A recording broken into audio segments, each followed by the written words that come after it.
Under the direction of its new CEO, Toyota is planning to speed up the launch of hydrogen-powered vehicles, led by its Toyota Crown Luxury subsidiary, in response to criticism that it has been slow to adopt battery-powered vehicles. To address the demands of customers who aren't yet ready to move to purely electric propulsion, the Japanese auto giant continues its commitment to supplying different types of low-emission cars, including hybrid, plug-in hybrid, and hydrogen power. So what's Toyota's focus on hydrogen? Despite the growing demand for electric vehicles, Toyota remains committed to the advancement of technology using hydrogen fuel cells. According to a recent remark made by the new CEO, Koji Sato, a production and transport supply chain for hydrogen is necessary. Mr. Sato explained that in the absence of these enhancements, it would not be possible to implement a volume increase in energy utilization. Toyota is now working on the creation of the second generation of its hydrogen-powered Mirai car, and the firm hopes that it will be a more enticing choice for customers to consider. Although it maintains an interest in hydrogen, Toyota has not had as much success with its bet on hydrogen technology as with its investment in hybrid vehicles. In fact, Dean McManus, an electric vehicle EV writer for Talk News, wrote an article about Toyota's hydrogen racer car in June 2021 with the negative title, "Toyota's Hydrogen Racer is a Flawed Concept." The Toyota Prius was an industry pioneer for hybrid cars, but the company has struggled to perfect its hydrogen-fueled Mirai vehicle. Although Toyota anticipated that the second generation of the Mirai would sell 30,000 units yearly, the company has only managed to sell 21,700 units of the car's first and second generations so far. One of the challenges of hydrogen fuel technology is that it has no supporting infrastructure. On the other hand, electric vehicles may be refueled either at home or public charging stations, in contrast to hydrogen fuel cells, which require specific fueling facilities that are not currently widely accessible. Toyota has been attempting to solve this issue by forming partnerships with other companies to create new petrol stations, but the company has only had little success thus far. Now, what good news is there for Toyota enthusiasts? New sedan, wagon, and SUV body types will join the liftback of the Crown crossover. These new body variants will share key outward and interior design aspects, but will come with a number of different engine options. For the first time ever on a Crown, this integrates powertrains that use hydrogen fuel cells and plug-in hybrid technology. In order to stay true to the heritage of the Crown moniker, at least one of the new Crown models will be offered with rear-wheel drive. However, the TNGA-K platform that underpins the Crown crossover is front and all-wheel drive, much like it is in vehicles like the Kluger. Toyota has not revealed any information on the engines that will be used in the Crowns. Nevertheless, the Crown crossover with all-wheel drive offers a choice between 257 kW 542 Nm 2.4-litre turbocharged hybrid 4-cylinder engine and a 172 kW 2.5-litre hybrid engine. When the Crown Quartet was initially displayed, Toyota Australia claimed that there were no plans to import any of the cars into the country at that time. In North America, the Crown crossover had taken the position of the Avalon, marking the return of the nameplate to the US market after an absence of half a century.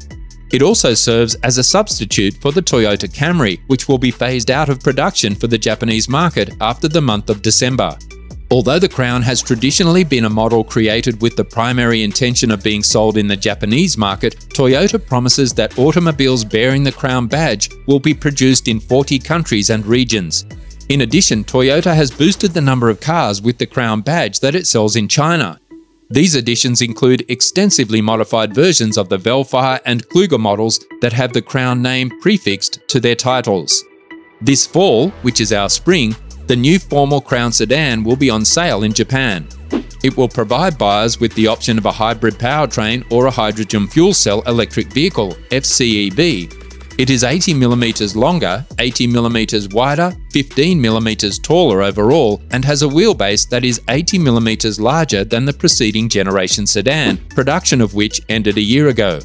It has a wheelbase of 3000mm, a length of 5030mm, a width of 1890mm, and a height of 1470mm.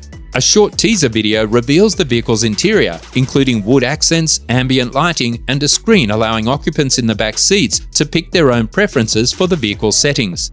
Alloy wheels with either 19 or 20 inches in diameter will be available as an option. However, in contrast to the other three Crown body types, there will not be any two-tone colour choices available.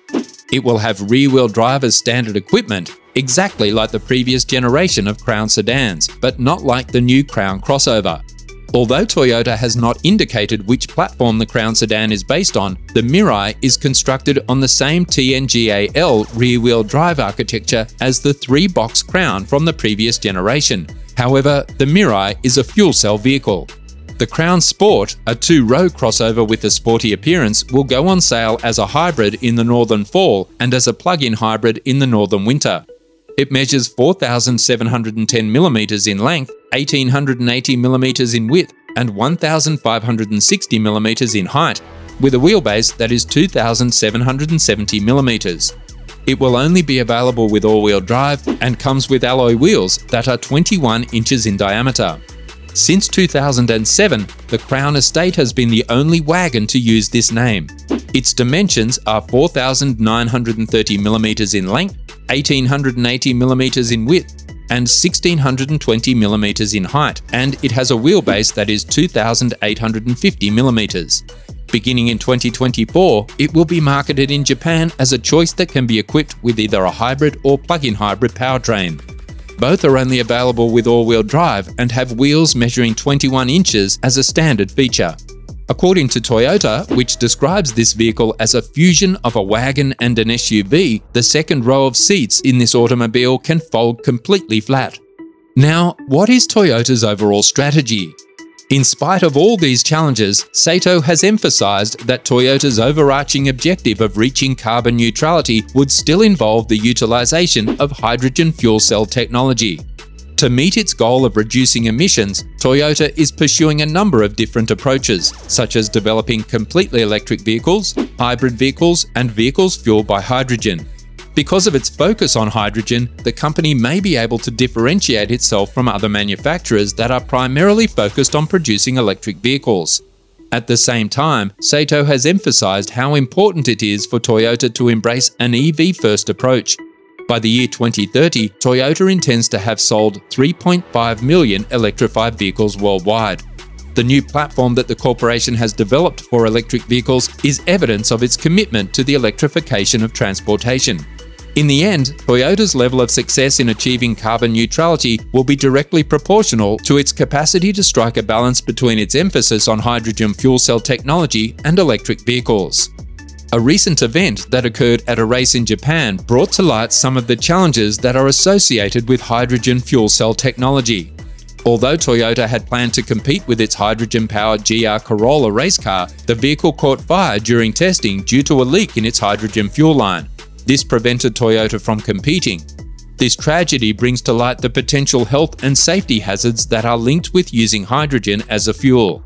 Despite the fact that this event is obviously a setback for Toyota as a firm, it is likely that the company will carry on with its research and development efforts in the region. And what are the implications for the industry?